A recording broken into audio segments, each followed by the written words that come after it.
হঠাৎ করেই পুরো চিত্র পরিবর্তন হয়ে গেছে সিরিয়ার। ক্ষমতাচ্যুত প্রেসিডেন্ট বাশার আল আসাদের অনুসারীদের সঙ্গে তুমুল সংঘাতে জড়িয়েছে সরকারি বাহিনী।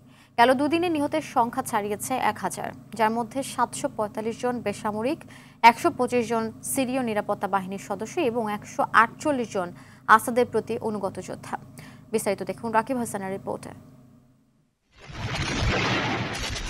সংঘাত, সংঘর্ষ আর ধরে ধরে প্রকাশ্যে হত্যায় মেতে উঠেছে সিরিয়া। সরকারি বাহিনীর দমন অভিযানে যুক্ত হচ্ছে একের পর এক লাশ। মৃত্যুর এই মিছিল ছাড়িয়েছে 1000। বেশিরভাগ মানুষই বেসামরিক নাগরিক।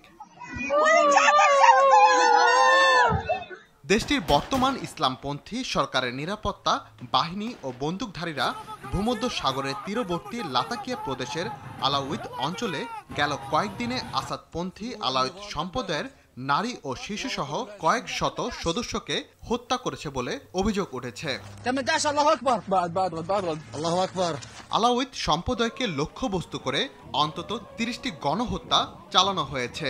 সিরিয়ার আলাউইতদের মূল এলাকা জাবলে বানিয়াস সহ আশপাশের এলাকায় ব্যাপক হত্যাকাণ্ড সংঘটিত হচ্ছে। সামাজিক যোগাযোগ মাধ্যমে আসাদপন্থীদের হত্যা করার বেশ কিছু ভিডিও ছড়িয়ে পড়েছে। তাতে দেখা যায় কাউকে আশ্রিয়ে আশ্রিয়ে মারছে, কাউকে বা একাধিক গুলি করে লাথি মেরে ফেলে দিচ্ছে, কাউকে আবার ঢুকিয়ে ঢুকে মেরে ফেলছে সরকার বাহিনী। এর আগে আসাদ অনুসারী বা বিদ্রোহীদের অস্ত্র জমা ও আত্মসমর্পণ করার জন্য আহ্বান জানিয়েছিলেন দেশটির অন্তর্বর্তী প্রেসিডেন্ট আহমেদ আল সারা। আত্মসমর্পণ না করলে চরম মূল্য দিতে হবে বলে হুঁশিয়ারি দিয়েছিলেন তিনি। রাকিব হাসান, RTV।